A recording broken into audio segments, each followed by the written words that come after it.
Hello and welcome everyone.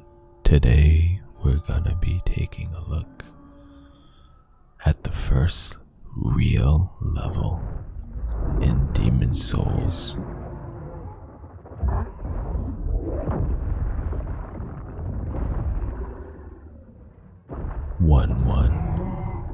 Boletaria.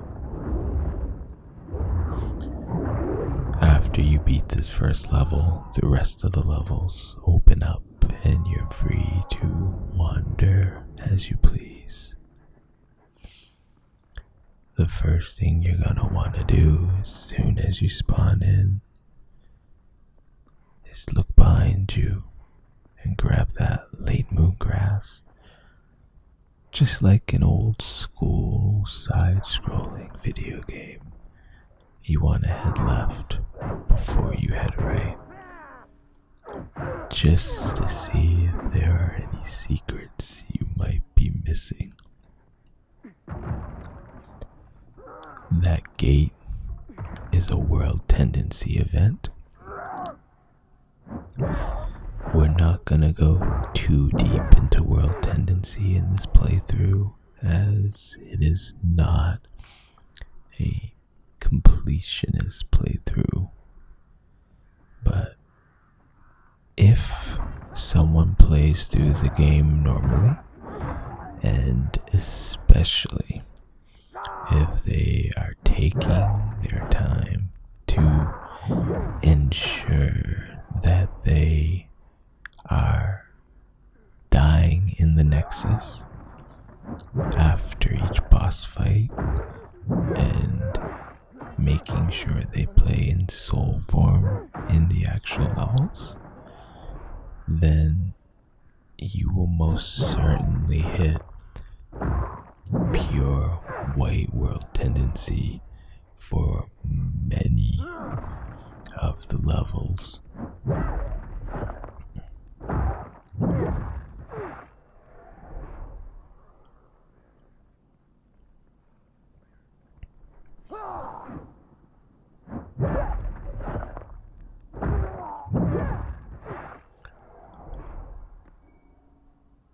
Grabbing some fire bombs there, which are going to be very useful when we fight this level's boss.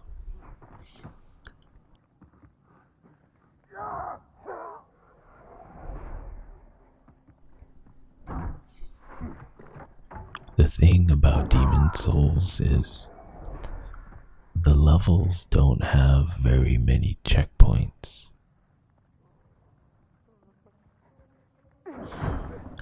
Especially compared to future Souls games that might have many bonfires scattered throughout a level.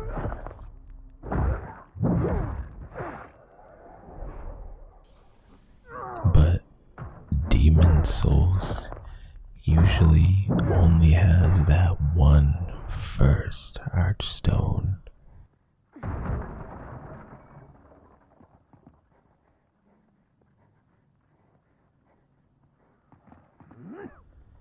And then beyond that, you might get some shortcuts in a level. But if you die, you go back to that very first archstone.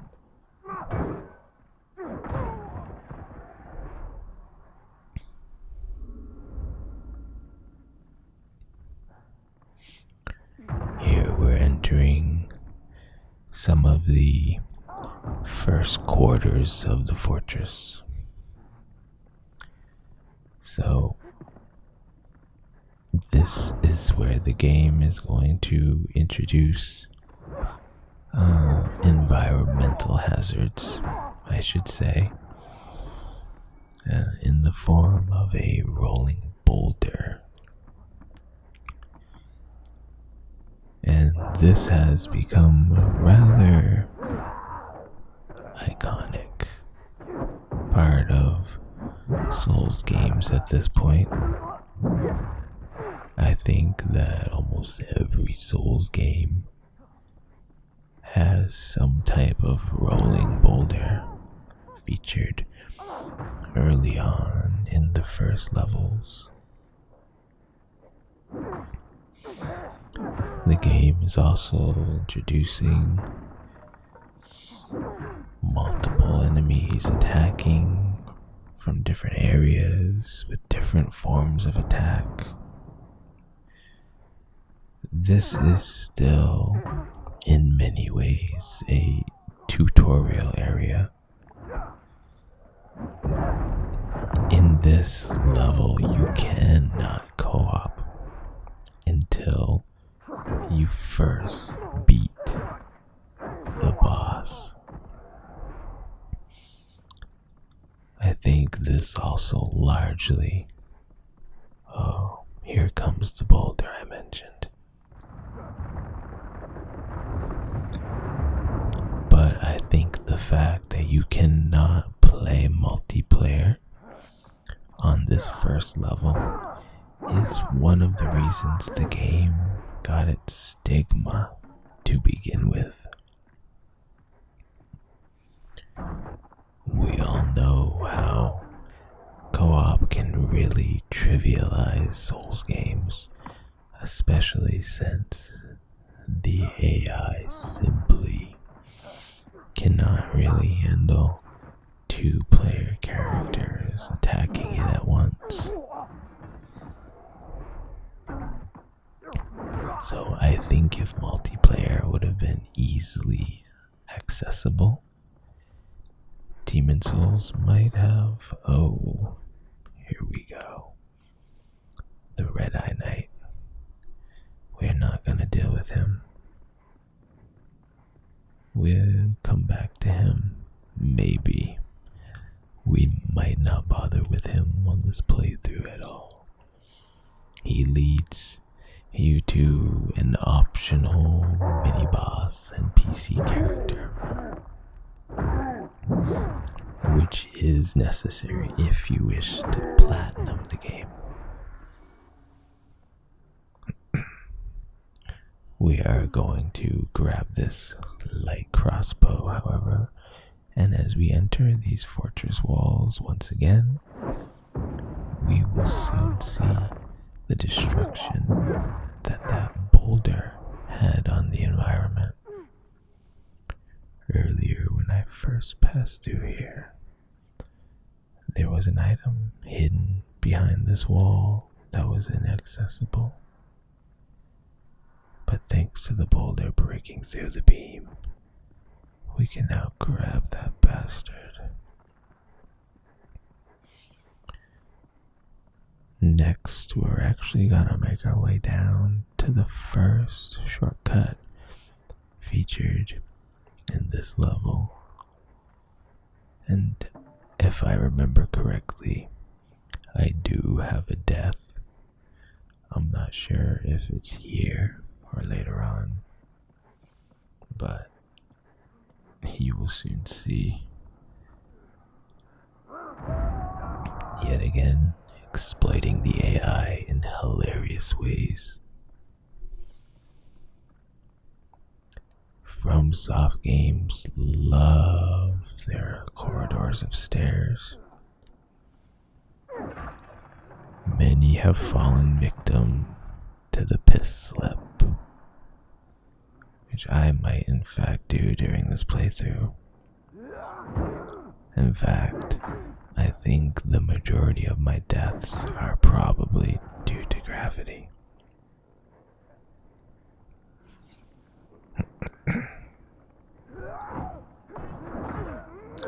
This is a very deadly spot with these fire barrels and the flame buffed dredgelings. As you can see, this is how you do not deal with crowds in Demon Souls.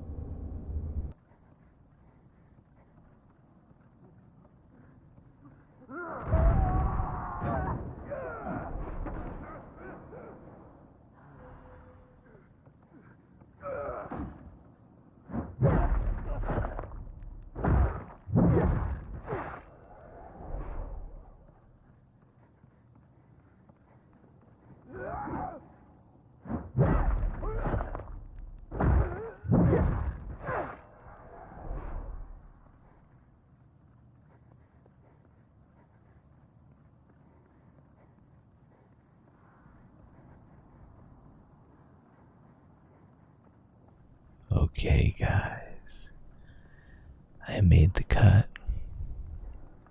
You can see that I almost just went and died again.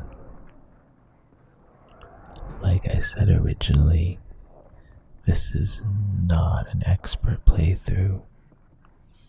I have platinumed the game, but it wasn't with this character. Sometimes we make mistakes. And I really think that that is part of the charm of this series. No matter how good you might get, there's always a chance that someone can just throw a wrench in your plans, and before you know it, you died. And I think that that's what really helps make the game a rush, at least for me.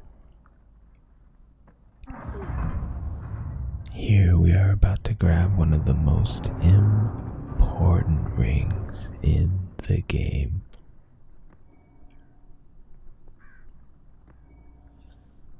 The Cling Ring.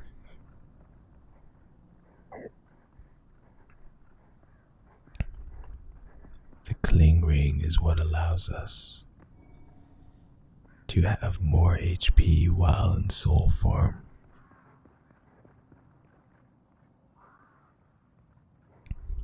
This, coupled with the Thief's Ring, are easily the two most beneficial rings in the entire game. And we will actually be picking up the Thief Ring very shortly, once we meet our first friendly NPC with a side quest. Actually, our first NPC featured in a level.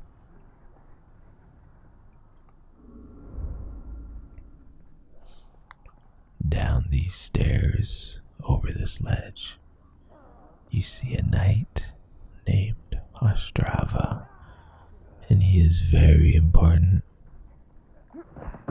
especially if you want the platinum.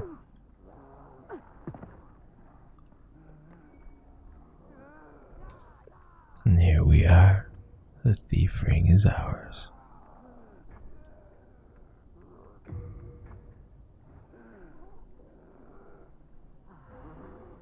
That was a bold leap. A surprise indeed. Well, now that you are here, pray thee, fend off these dreglings. This is a death waiting to happen. Many first-timers aren't aware that you can hop over that ledge, and they actually first meet Ostrava by walking in from back there.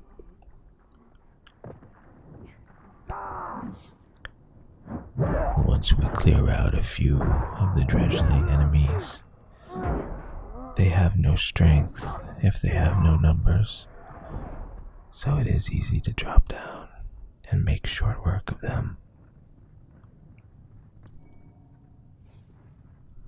To proceed with this side quest, you must talk to Ostrava after you clean out the enemies. I decided to clean out the rest of the enemies in the next area as well, because he can die, and he's not the best fighter. Especially with this blue-eyed knight over there.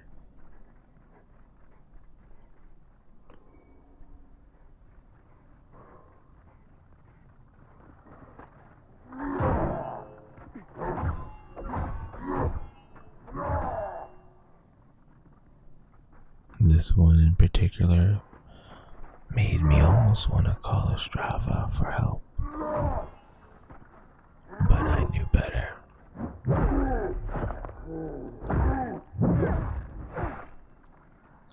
I never get tired of seeing those backstab and parry and riposte animations.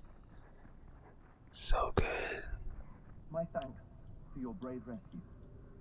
I am Ostrava of Boletaria. Accept this as a token of my gratitude. The brass telescope. I don't know about you guys, but in video games, I always love when I can scout out the area ahead with a telescope or binoculars or anything like that, really. It just really makes me feel like I'm exploring and I'm really on an adventure. And especially if I'm playing a game for the first time, I like to take my time and be a little cautious, especially if it's a difficult game where death really has a lot of consequence. So it's nice to look ahead and see what's in store for the future. Yet again, this level loves showing us how viable firebombs are, slowly getting us in the habit of using them in time for the boss.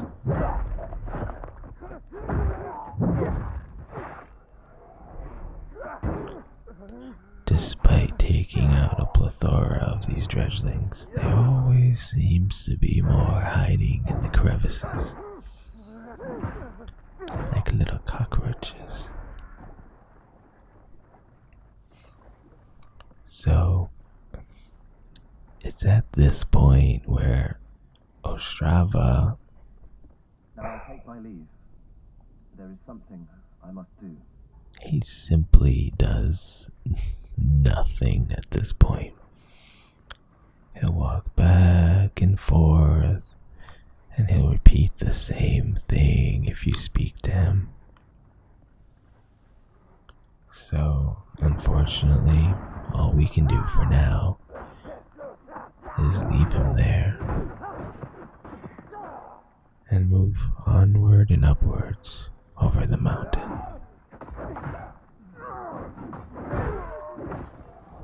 At this point, we are already more than halfway through this level. Come on, Ostrava. Yes. Thank you so much for the help. I don't think I could have done it without you, buddy.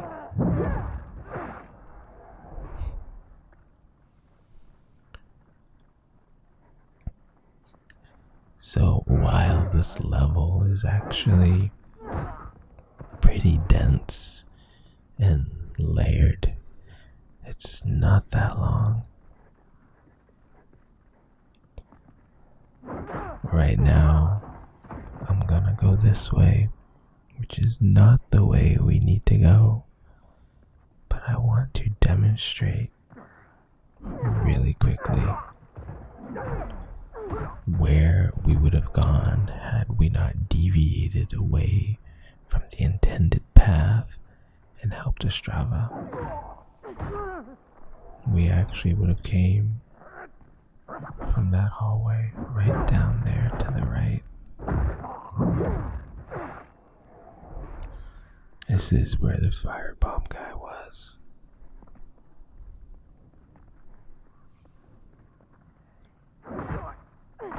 Totally in shock that you made your way to him.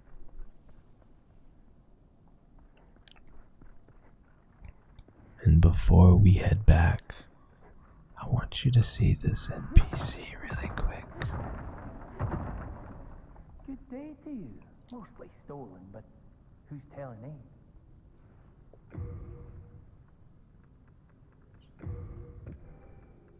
I'm purchasing a club here because I plan on crafting the meat cleaver on this playthrough. It's a pretty good weapon for new players, I would say, that like to smash things. It has extremely good scaling in dex and strength, so it is amazing for quality builds. I think it might be the only weapon in the game that actually has an S scaling with both strength and dexterity.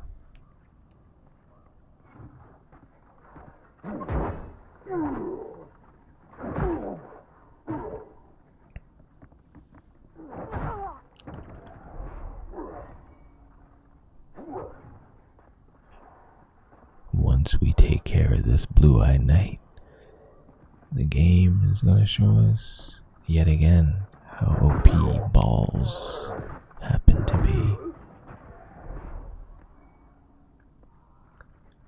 Just another one of those fun environmental details. Many new players miss this, especially if they're playing offline. These balls will easily clear out all these enemies. And we have a beautiful shot of the dragon up ahead. Technically, it's not a dragon because its wings are attached to its arms. So we can call it a drake.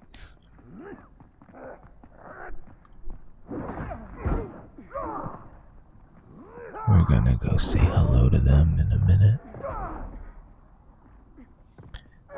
They're actually tied to a World Tendency event as well.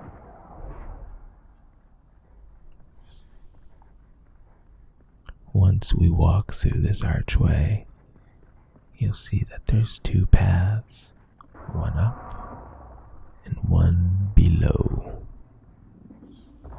The path below we are safe to traverse right now, although it is quite intimidating. And here we can find a couple items, not necessary, but appreciated nonetheless. Up above, however, and we will get roasted. If you have pure white world tendency, however, the dragons won't be there, and you are free to pick up all those items. There's even an item that I believe has some pretty decent lore implications.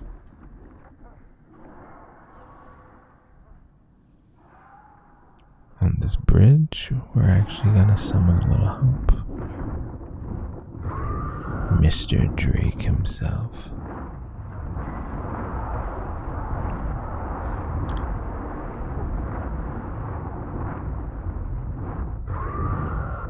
All we gotta do is hang tight and let him do another sweep. And this level is actually almost finished.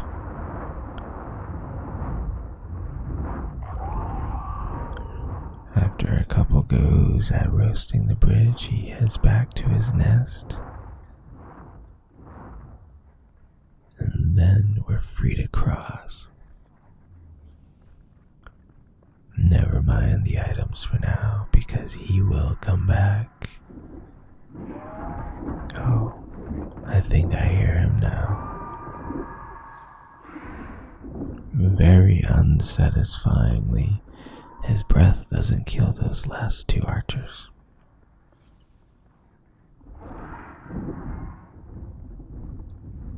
And with the pull of this lever, we open up the boss gate.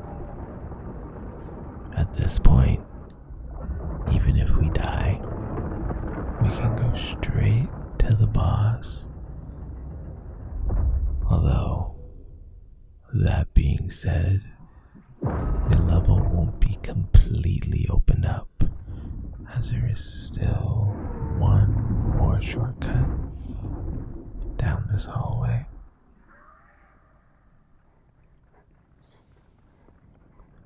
Before that, however, I just couldn't let these guys live. I felt like I had to be somewhat thorough in that regard. There's a couple little ambushes over here. Dredgelings on either side of you. And then over here is something far worse.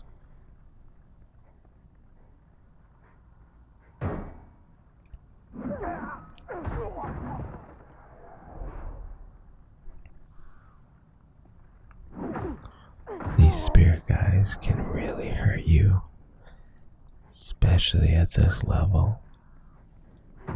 They're probably the worst of the regular human enemies. This does not include the blue-eyed or the red-eyed knights, because those things aren't human anymore.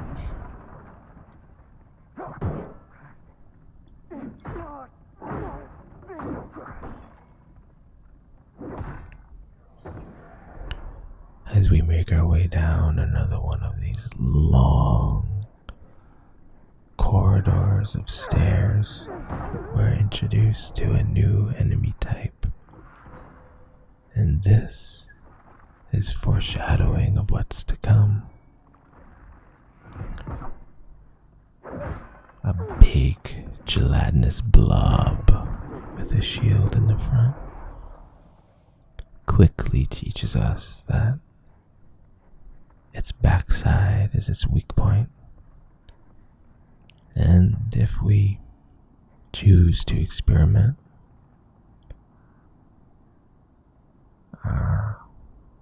the boss room.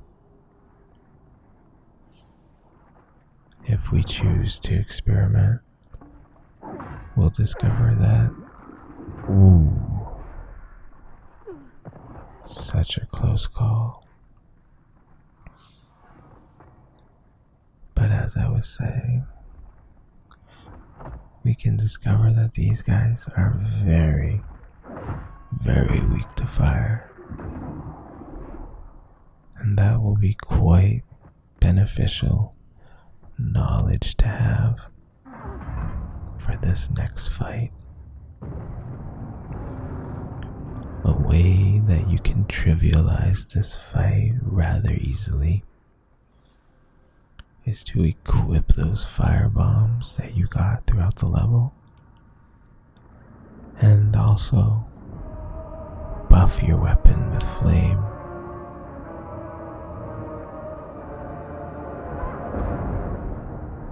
The fire bombs make very quick work of the Phalanx boss.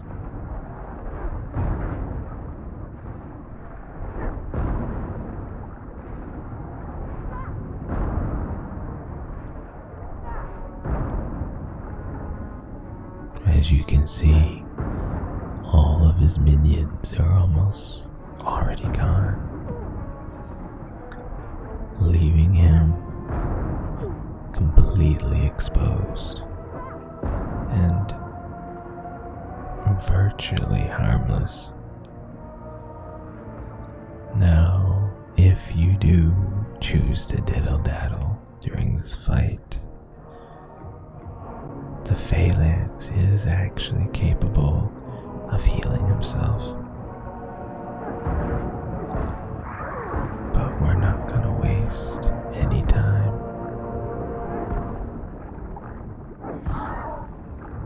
The little mini Phalanx can actually give pretty good upgrade materials.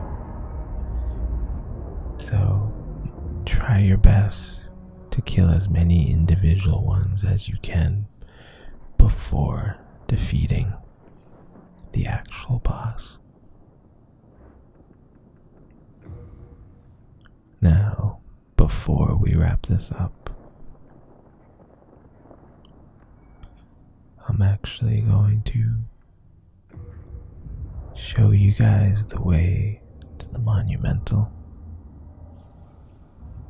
And then next time, we're going to take on probably 1, 2, and then we'll head to the mines after that. The Monumental awaits the above.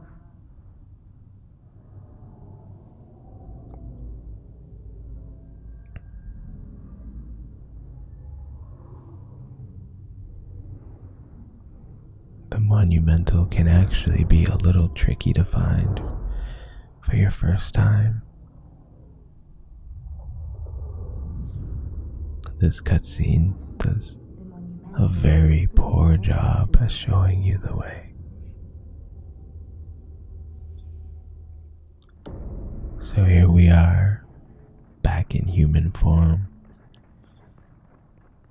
The Maiden finally acknowledges us and our abilities.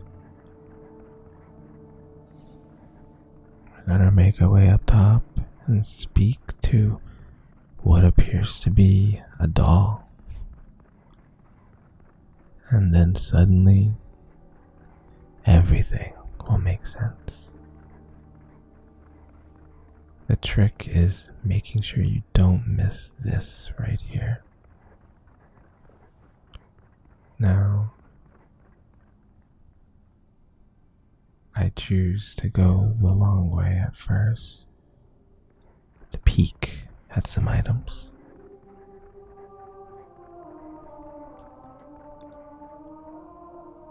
So, I'm going to leave you now with the Monumental, and I'll see you guys next time as we make our way one step closer to lulling the old one back to sleep.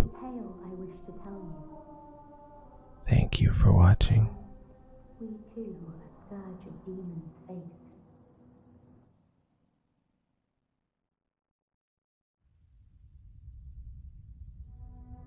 In the distant past, under benevolent rule, the world was united owing to the soul art. Until a lust for power caused the awakening of the Old One. Across the land leaped a colorless, deep fog, and the world faced extinction at the hands of the demons. Thanks be, we were able to lull the Old One back to its slumber, yet only after the loss of innumerable souls, and most of the world lost, erased by the fog. In order to mend the fabric of what land still remained, we entrusted 6 leaders with 6 precious archstones, one to the king of a small yet industrious land, one to the king of the burrowers underground, one to the wise queen of the great ivory tower, one to the chieftain of lost and ill-fortuned souls, one to the shaman of the tempest-worshipping shadowmen,